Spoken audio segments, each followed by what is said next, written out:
Mesdames et messieurs, bonjour, je vous souhaite la bienvenue dans le journal sur TV La Capitale, la chaîne des régions.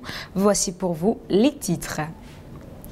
Conflit foncier entre les villages de Logbakro et Koussoussou, une situation alarmante à Yamoussoukro.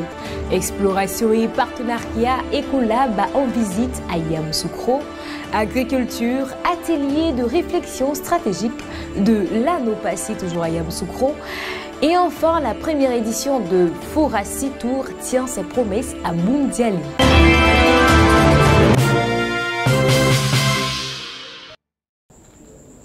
Les villages de Logbakro et Koussoussou, situés à Yamoussoukro en Côte d'Ivoire, sont en proie à un conflit foncier concernant un terrain de plusieurs centaines d'hectares.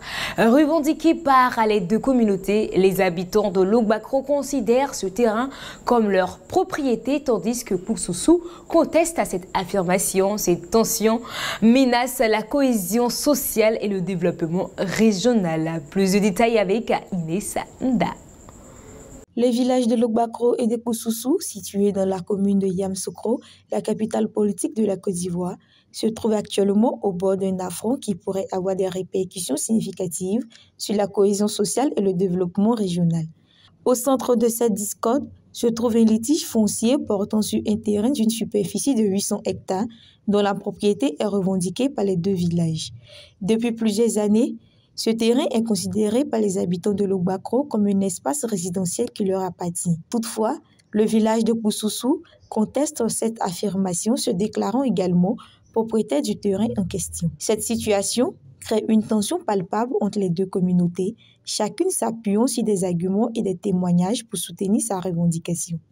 D'un côté, les représentants de Logbakro avancent des preuves, dont des témoignages de membres de la communauté, pour justifier leur droit de propriété. En 1946, je partais. À ce moment, ils ont fait la route, le fond de travaux forcés à 42. Quand je partais au champ avec mon papa, son gobelet de bandits, ça aide à maman. Voilà, fondateur. Dans un village, quand on dit voilà, le village est situé, voilà tel village, il a un nom. Soit village, il regroupe, soit 3, 4, 5 groupes de familles. Nous, on nous appelle Koueklebo. Cette terre qui va ici jusqu'à la rivière. On est de Koueklebo. La famille Kissi, la famille Lobakwasi sont situées avant que le blanc arrive. C'est le blanc qui a pris nos touches, dit bon, regroupé à Logbakro. Et on a un chef de Logbakro, chef principal. Depuis à mon enfance jusqu'à aujourd'hui, si ce n'est pas aujourd'hui. Cette terre n'appartient pas à les hommes de Koussoussou. Quand Blanc est venu, travaux forcés que nous faisons,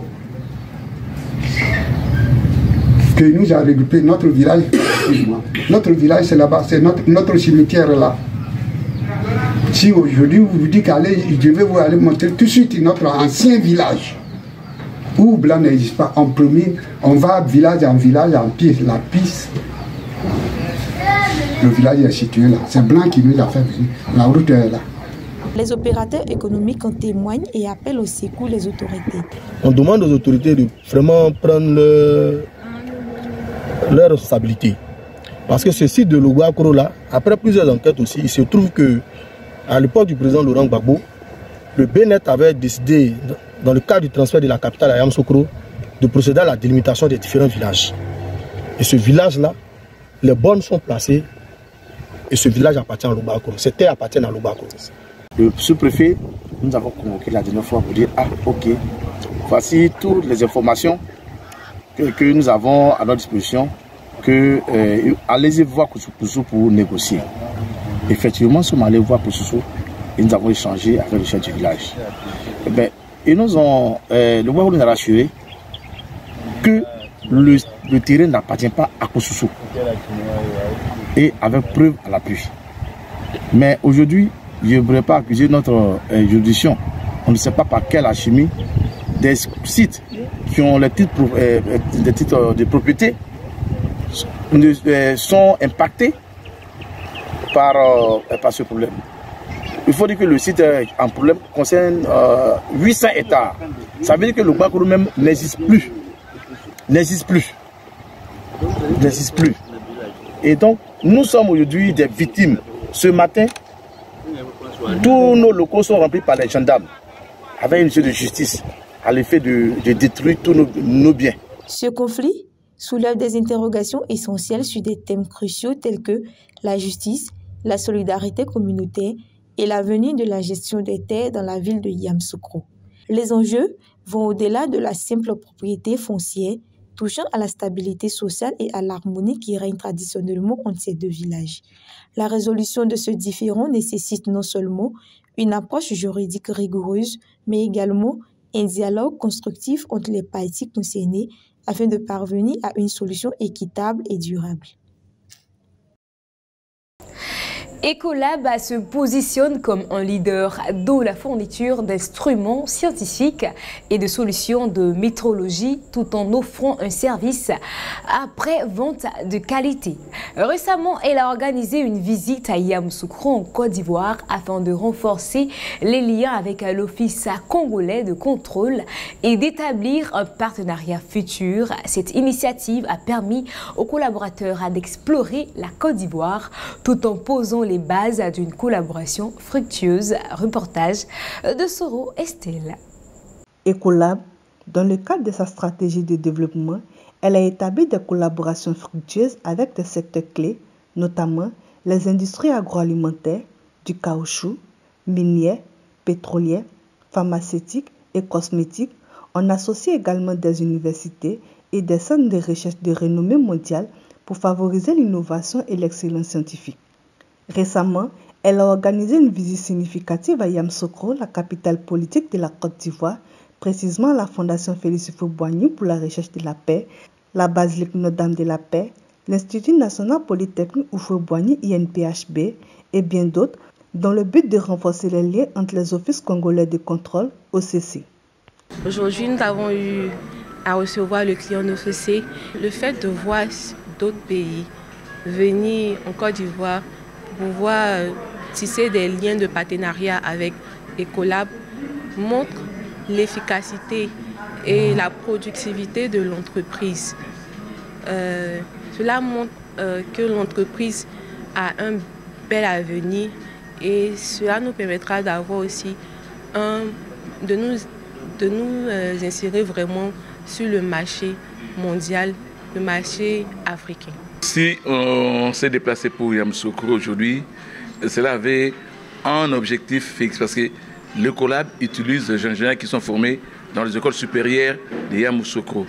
Et nous avons pensé, quand nous avons eu nos travaux et visité les installations de l'Ecolab, nous avons eu beaucoup de jeunes gens, vraiment la jeunesse dynamique, compétente et qui travaillaient. Et on a demandé, ces gens-là sont formés où?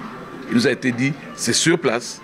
Et nous avons jugé opportun de visiter les laboratoires de ces universités. C'est la toute première fois, mais en voyant ce qui se passe ici, nous admirons et nous disons félicitations à Ecolab et à son directeur général. Il est important de noter que cette visite a débuté à Abidjan, la capitale économique de la Côte d'Ivoire, et s'est achevée dans la ville historique de Yamoussoukro.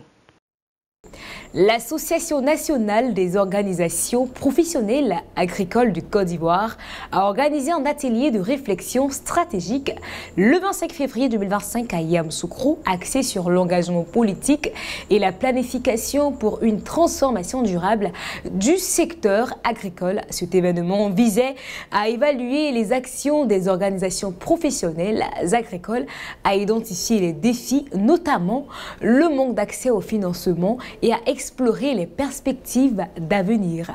Il a aussi pour but de fournir aux étudiants des compétences pour mieux comprendre le milieu agricole. Suivant le reportage d'Inès Nda. L'Association nationale des organisations professionnelles agricoles de Côte d'Ivoire a tenu ce mardi 25 février 2025 à Yamoussoukro un atelier de réflexion stratégique à l'École supérieure d'agronomie de l'INPHB. Cet événement centré sur l'engagement politique et la planification vise à promouvoir une transformation durable du secteur agricole en Côte d'Ivoire.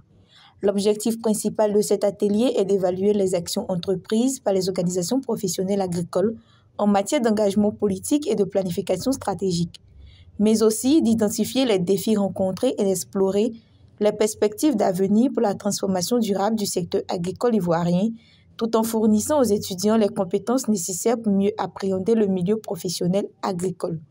I have a dream. Je voudrais que demain, vous qui êtes appelés à être le personnel agricole de demain, vous soyez instruits, vous comprenez l'environnement. Et nous avons cette grande responsabilité. Et Feu Félix Houphouët-Boigny nous disait, oui, il faut laisser plus, n'est-ce pas, aux générations qui nous succèdent, même si on a reçu beaucoup moins de ceux qui nous ont précédés.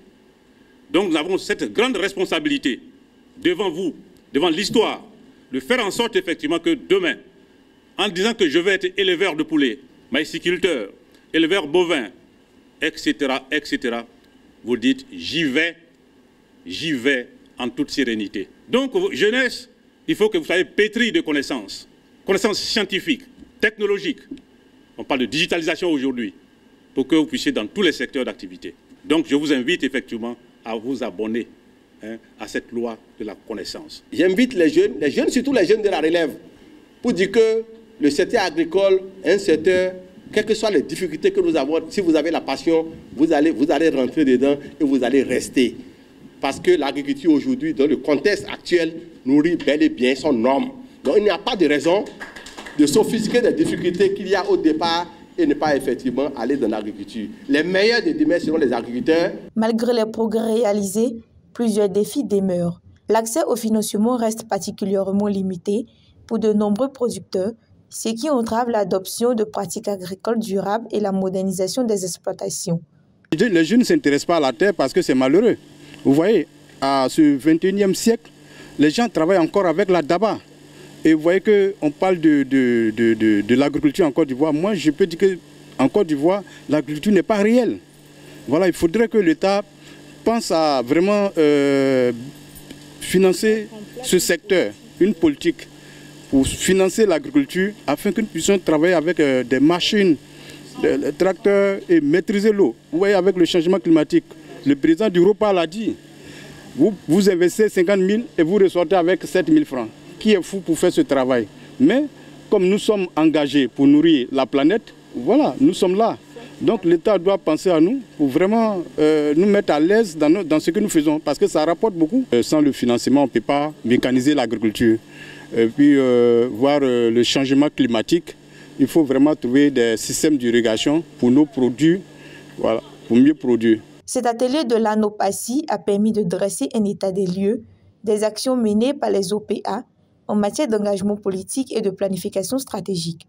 Il a permis également de mettre en lumière les défis à relever et les perspectives d'avenir pour une transformation durable du secteur agricole en Côte d'Ivoire.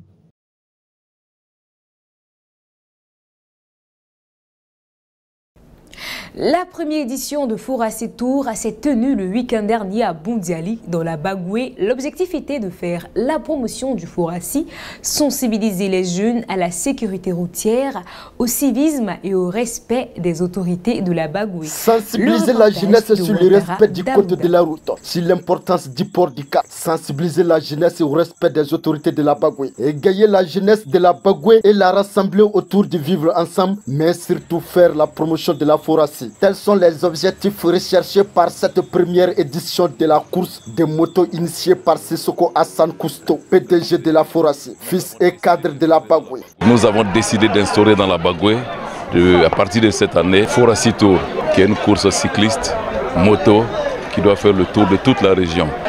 Nous nous sentons vraiment encore plus engagés à toute cette jeunesse que nous avons décidé de sensibiliser au port du casque, au civisme. Une initiative saluée et encouragée par les cadres et fils de la Bagoué. Nous sommes très contents, nous sommes très ravis. Ce genre de cérémonie, nous n'avons pas la chance de voir ce genre de cérémonie à chaque année. Mais vraiment, pour la première édition, nous disons merci au PDG de Fourassi Tour qui a eu l'initiative de mettre le paquet en réunissant les jeunes. cette cérémonie est la bienvenue parce que c'est un événement qui rassemble beaucoup d'hommes. Et aujourd'hui, on parle de cohésion sociale. Je pense que c'est quelque chose de bon.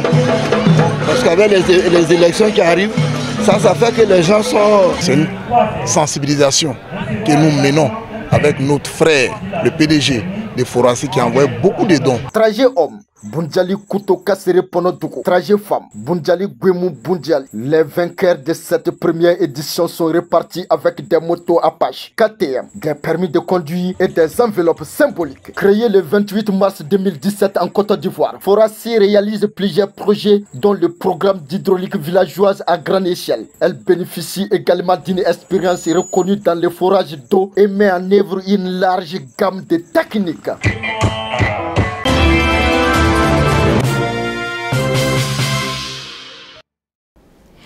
Et voilà, merci, c'est tout pour ce journal. Vous étiez avec Rebecca Silla sur TV La Capitale, la Chine des régions. On se donne rendez-vous à très bientôt pour une nouvelle édition. D'ici là, prenez soin de vous.